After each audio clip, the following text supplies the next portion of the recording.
Hello student, welcome my new video and today we learn about class 6 history chapter 2 and today's topic is the earliest societies. Students, you know very well our earth is much older than the life on it. हमारा पृथ्वी जो है बहुत पुराना है. जो हमारा life है, जो अभी प्रेजेंट में जो मानव है, उसकी सिविलाइजेशन से बहुत पहले से अर्थ का अस्तित्व है. Animal, plants and man appears on the earth much later. और जो भी एनिमल्स है, प्लांट्स है, मैंस है, ये सभी बहुत बाद में आए हैं. बट अर्थ जो है एग्जिस्ट करता है बहुत पहले से. In this chapter we learn about the different periods of the earlier societies. Look at this some pictures. सबसे पहले जो हमारा मैन था, जो ह्यूमन सिविलाइजेशन था, वे इस तरीके से थे. App likes. धीरे धीरे उनमें डेवलपमेंट होते गया, उनके बॉडी में चेंजेस होते गए और फिर लास्टली जो है, जो अभी प्रेजेंट में हम लोग है, इस तरीके से दिखने लगे. ये जो हमारा फिजिकल एवोल्यूशन था ह्यूमन का, जो कि मिलियंस ऑफ ईयर्स पहले की गई इंसिडेंट है. जो अर्ली पीपल्स थे उनका लाइफ बहुत ही हार्ड होता था. या मिलियंस ऑफ ईयर्स अगो जो है इनका लाइफ स्टार्ट हो गया था और प्रिमिटिव लाइफ्स भी जीते थे. यानी कि जो प्राचीन लाइफ था और बहुत ही ज़्यादा वो स्ट्रगल करते थे अपने लाइफ के लिए, अपने इनहेबिटेंट के लिए, अपने फूड के लिए. जो अर्ली पीपल्स थे वो बहुत ही ज़्यादा स्ट्रगल करते थे. जो प्रिमिटिव मैन थे वे अपना लाइफ जो प्रेजेंट में मॉडर्न टाइम में जो हम लोग जीते हैं, उस तरीके से उन लोगों के पास कोई भी साधन नहीं थे, डेवलप नहीं था कोई भी रिसोर्सेज. इसलिए उनका लाइफ जो था बहुत ही हार्ड था और उन्हें इन्वायरमेंट के बारे में भी बहुत ज़्यादा नॉलेज था नहीं. बस वे नेचुरल इनहेबिटेंट में रहते थे. तो जो हमारे स्टार्टिंग में जो हमारा अर्ली मैन था वो इस तरीके से रहते थे और वे अपने जैसे अभी एनिमल्स चलते हैं पूरे 4 फुट्स पे, वैसे ही जो मैन था उस टाइम वो भी वैसे चलते थे. But an important change in his him was his ability to balance himself on his feet. धीरे धीरे उनके बॉडी में चेंजेज आया और उनमें एबिलिटी आ गया कि वे खुद से जो है अपने पैरों पे जो है खड़े हो जाए. जैसे यहाँ देख सकते हैं इस पिक्चर्स में, धीरे धीरे उनमें चेंजेज आया और फिर वो अपने पैरों पे खड़े होकर चलने लगे. He could stand and walk straight. अब जो है वे खड़े हो सकते थे और चल सकते थे सीधा होकर. His hand were free to pick up and throw things. उनका हाथ जो है पहले इस तरीके से रहता था बट अब जो है इस तरीके से रहने लगे और उनका हैंड पूरा फ्री हो गया. किसी भी चीज़ को पकड़ सकते थे, थ्रो कर सकते थे. The thumb to evolve and it could move in a direction opposite to the fingers and even closer. This gave him the advance of folding objects better than the humanoids और any other creatures. जो others creatures थे as like others animals, उन सबसे better हो गया humans का जो body structure था. वे किसी चीज़ को पकड़ सकते थे, किसी चीज़ को फेंक सकते थे, तोड़ सकते थे. तो ये बहुत बड़ा बदलाव था जो उनके बॉडी में हुआ था, जो कि अदर जो ह्यूमनाइड्स थे या जो अदर जो क्रिएचर्स थे उनके अलावे जो है इनके बॉडी में बहुत बड़ा चेंजेज आया. अब यहाँ फोकस करेंगे कि दो जो हमारे ब्रिटिश जो हिस्टोरियंस थे, एक थी रॉबर्ट ब्रूस. इन्होंने बताया, इन्हें इंडियन प्री हिस्ट्रिकल आर्कियोलॉजिकल का फादर कहा जाता है. Robert Bruce Foote is known as the father of the Indian prehistoric archaeology. यानी कि जो इंडियन प्री हिस्टोरिक आर्कियोलॉजी है उनके फादर रॉबर्ट ब्राउस को बोला जाता है. Was a British geologist archaeologist who conduct geological survey in India. और यह जो है एक ब्रिटिश जियोलॉजिस्ट थे, आर्कियोलॉजिस्ट थे, जो कि जियोलॉजिकल सर्वे इंडिया में कंडक्ट कराया. एंड सेकंड थे चार्ल्स डार्विन. यह जो थे रिनोड ब्रिटिश नेचुरलिस्ट. यह जो थे नेचुरलिस्ट नॉर्मली बोला जाता है, जो पर्सन होते हैं स्टडी करते हैं एनिमल्स और प्लांट्स के बारे में, उन्हें नेचुरलिस्ट बोला जाता है. नेचुरलिस्ट बोला जाता है जो पर्सन एनिमल्स और प्लांट्स की लाइफ के बारे में स्टडी करते हैं. तो चार्ल्स डार्विन एक ब्रिटिश न्यूट्रलिस्ट थे. Put from the theory that human beings evolved from an ape resembling creatures thousands of years ago. This creature has been named the humanid. और चार्ल्स डार्विन जो है वही ने बताया, सबसे पहले उन्होंने थियोरी दिया था कि जो ह्यूमन बींग्स है, यह एक क्रिएचर्स है जो कि थाउजेंड्स ऑफ ईयर्स एगो जो है इनका इवॉल्व हुआ, और ये पहले रहते थे एप्स लाइक्स। तो ये जो एप्स की तरह जो देख रहे हैं ये थियोरी, ये जो चार्ल्स डार्विन है इन्होंने ही दिया था। Now in terms of social arrangement, also man evolved gradually from the hunter gatherer to the farmer herders। अब धीरे धीरे जो है सोशल अरेंजमेंट, बहुत सारे बदलाव होते गए उनके लाइफ में, और वे जो है हंटर गैदर बन थे, अब वह फार्मर हर्डर बन गए। पहले वो हंट करते थे, अपने भोजन के लिए जानवरों को मारते थे, बट अब धीरे धीरे जो है वे फार्मर्स बन गए।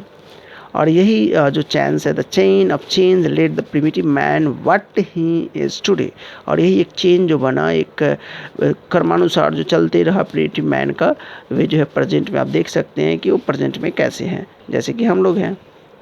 इस चैप्टर में हम लोग को नॉर्मली पढ़ना है स्टोन एज के बारे में, और आर्कोलॉजिस्ट जो है वो स्टोन एज को जो है 4 पीरियड्स में डिवाइड किया है। इसे 4 पीरियड्स में डिवाइड किया है स्टोन एज को, कि देख सकते हैं stone age can be divided into 4 periods. Stone age को जो है 4 पीरियड्स में बांटा गया है, जिसमें है प्लायोलिथिक एज, जिसे कि ओल्ड स्टोन एज भी कहा जाता है, मेसोलिथिक एज, जिसे मिडिल स्टोन एज कहा जाता है, एंड नियोलिथिक एज और न्यू स्टोन एज, एंड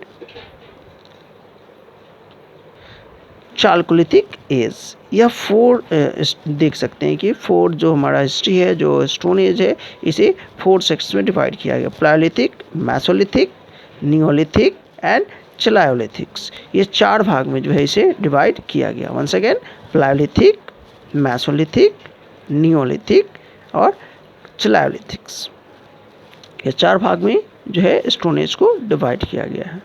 जो प्लायोलिथिक एज है या फिर जो ओल्ड स्टोन एज है, इसका जो टाइम पीरियड है देख सकते हैं यहाँ पे 5 लाख टू 10,000 BC, और इसे जो है 3 पीरियड्स में डिवाइड किया गया है, lower palaeolithic age, middle palaeolithic age and upper palaeolithic as.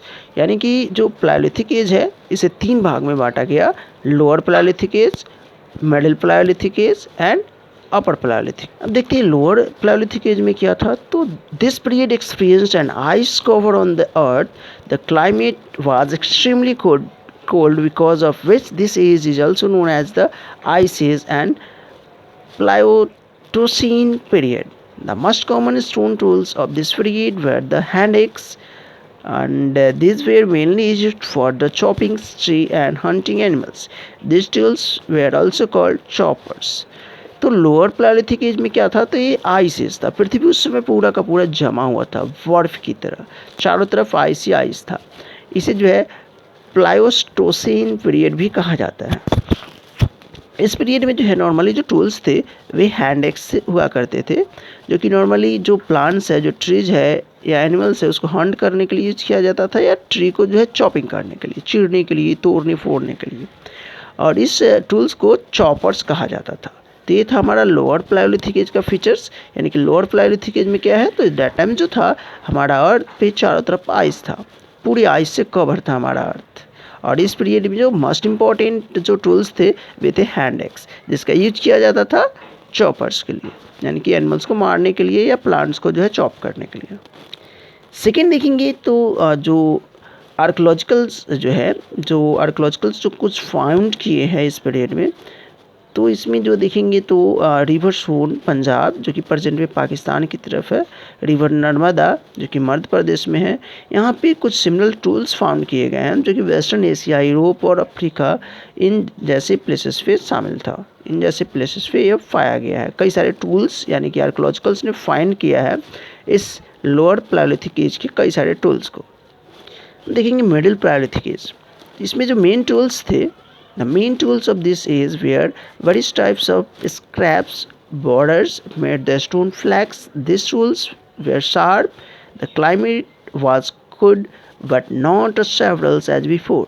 It may be called the middle phase of the ice age. इसे जो है आइस एज का मिडिल फेज कहा गया है। और इसमें नॉर्मली जो फ्लैग टाइप के जो टूल्स होते थे, यानी कि थिन लेयर ऑफ पीसेस होते, फ्लैग मीन्स होता है थिन लेयर ऑफ पीसेस, यानी कि छोटे छोटे पतले से, देख सकते हैं यहाँ पे कुछ प्लायोलिथिक एज में जो फाइंड किए गए हैं बाय द आर्कोलॉजिस्ट। तो इसे जो है middle phase of ice age कहा गया। इस पीरियड में भी कई सारे टूल्स पाए गए हैं, जिसमें सोन वैली पंजाब, रिवर नर्मदा, इन जगहों पे जो है जो हमारे हिस्टोरियंस है, जो हमारे आर्कोलॉजिस्ट है, उन्हें इस तरह के टूल्स मिले हैं, जो कि हमारा मिडिल पैलेयोलिथिक एज। अब जो है upper palaeolithic age, this period occurred during the final phase of the ice age. The climate has not yet become warm. The must used tools this period were bladed and burning. अब इसे जो है upper palaeolithic as कहा गया, यानी कि जो already आपने देखा लोअर पैलेयोलिथिक एज में क्या था, तो आइस था। उसके बाद आया मिडिल पैलेयोलिथिक एज, इसमें भी आइस था। एंड अपर पैलेयोलिथिक एज में जो है इस पीरियड में जो है थोड़ा सा वार्म होने लगा क्लाइमेट, बट बहुत ज़्यादा गर्म नहीं हुआ था। और इस पीरियड में है नॉर्मली जो ब्लेड टाइप के जो है टूल्स इस्तेमाल किए गए। आर्कोलॉजिस्ट ने कई सारे इस पीरियड में भी जो है टूल्स को पाए गए हैं, खोजे हैं इन्होंने, जैसे छोटा नागपुर प्लेट्यू में, झारखंड, भोपाल, मध्य प्रदेश, इन जगहों पे जो है पैलेयोलिथिक मीन का जो है टूल्स पाए गए हैं, जिसे क्वार्टिज मीन भी कहा गया था। क्वार्टिज मीन भी कहा गया था पैलेयोलिथिक मीन को। अब इन पीरियड्स में जो पीपल्स थे उनका लाइफ स्टाइल कैसा था, इनका हैबिटेशन कैसा था, इसके बारे में जानते हैं। The palaeolithic man did not know about the agriculture. जो पैलेयोलिथिक मैन थे इन्हें एग्रीकल्चर के बारे में कोई पता नहीं था। He lead a savage life using stone weapons for hunting animals. और यह जो है वायलेंट विल्ड लाइफ की तरह रहते थे, यानी कि जो जैसे अभी जंगली जानवर से हम पे देखते अटैक करता है उस तरीके से रहते थे। और नॉर्मली ये एनिमल्स को जो है मारते थे, खाना खाते थे अपना एनिमल से। He gathered edible plants and fleshy underground streams or roots were some plants for food. Food के लिए जो है नॉर्मली प्लांट्स पे या एनिमल्स पे निर्भर होते थे, और स्टीम, रूट्स, ये जो भी प्लांट्स के जो ईटेबल थिंग्स उनको लगता था एट टाइम्स, वे उसे खाते थे। He covered his body with leaves or barks of this tree or the skin of animals he hunted to protect himself from the bad climate. जब बैड क्लाइमेट होता था date time वो क्या करते थे कि जो एनिमल्स को भी मारते थे उनका जो स्किन था उसे भी ओढ़ लेते थे या पहन लेते थे, या फिर प्लांट्स का जो पत्ते वगैरह था, लिप्स वगैरह था, उसे पहन लेते थे, प्लांट्स के छाल पहन लेते थे। इस तरीके से वे अपने बॉडी को प्रोटेक्ट करते थे that time. Since Paleolithic men had to depend on stone for tools and weapons, they had to settle in the hilly river valley. Normally जो है पैलेयोलिथिक मीन्स में जो थे वे स्टोन्स पे निर्भर थे टूल्स के लिए, वेपन्स के लिए, जो भी था। देख सकते हैं यहाँ पे इस तरीके से टूल्स पे बनाते थे अपना, यहाँ देख सकते हैं फायर ऑफ इन्वेंशंस। तो ये जो है नॉर्मली जो अपने टूल्स के लिए जो थे स्टोन पे निर्भर थे, और वे अपना जो हिली रिवर वैली है वहाँ पे अपना वो इनहेबिटेंट्स बनाते थे। There are evidence to make us believe that the ostrich were found in the India during the Paleolithic periods. A large amount of ostrich eggshells were found in Patna, Bihar and Maharashtra. There were designed engravings on some piece of some baits were also made out of these shells. अब कई सारे evidence है जिस समय believe किया जाता है कि ऑस्ट्रिच उस समय पाए जाते थे, क्योंकि इंडिया के कई सारे, हमारे बिहार में आप देख सकते हैं इसका फाउंड किया गया है एग सेल्स को, जो ऑस्ट्रिच का एग सेल्स थे वे पटना में, हमारा कैपिटल सिटी बिहार, महाराष्ट्र, इन जगहों पे जो है एग सेल पाए गए हैं किसका, ऑस्ट्रिच का। तो डेट टाइम्स इससे पता चलता है कि ऑस्ट्रिच हुआ करते थे। अब ये ट्रैवलिंग कैसे करते थे, तो the hunter gatherer of the old stone age move from the place to another place search of food and shelters. Normally जो है one place to another place ये घूमते रहते थे अपने भोजन और आवास की तलाश में। वंस ऑल एडिबल प्लांट्स और fruits of the area were consumed he would move to some other place till the tree were again laden with fruits in the next season. जहाँ पे एक जगह ये रहते थे वहाँ पे अगर फ्रूट्स प्लांट्स ख़त्म हो जाता था, ईडेबल प्लांट्स यानी कि खाने योग्य प्लांट्स ख़त्म हो जाता था या फ्रूट्स ख़त्म हो जाता था, फिर वहाँ से वो मूव कर जाते थे अगली जगह पे, ताकि वे वहाँ पे अदर्स जो ईडेबल थिंग्स है उसको खा पाए। Hunting forced the animals to move the different place, so the primitive man would go to another habitat chasing the animals. जो एनिमल्स थे वे भी जो है एक जगह से दूसरी जगह भागते रहते थे इनसे बचने के लिए, प्रिमिटिव मैन से बचने के लिए। और ये जो है अपने इनहेबिटेंट्स की तलाश में प्रिमिटिव मैन जो है अपने फूड और हैबिटेंट्स की तलाश में जो है एनिमल्स को चेज करते थे, उन्हें मतलब पकड़ने की कोशिश करते थे ताकि उनको मारकर खाया जाए। और एनिमल्स जो है one place to other place भागते रहते थे। The Paleolithic man had to move in the search water to as soon as the water in the existing area got dried up. अब Paleolithic man जो थे वे one place to another place जो है search के लिए, water के लिए स्पेशली, क्योंकि पानी ऑलरेडी आप लोग को पता है कि हम विदाउट ड्रिंक नहीं रह सकते हैं, पानी हमें चाहिए ही चाहिए। तो वाटर की तलाश में जो है वे वैसे एरिया में रहते थे, वहाँ पे रहते थे जहाँ पे जो है वाटर अवेलेबल हो।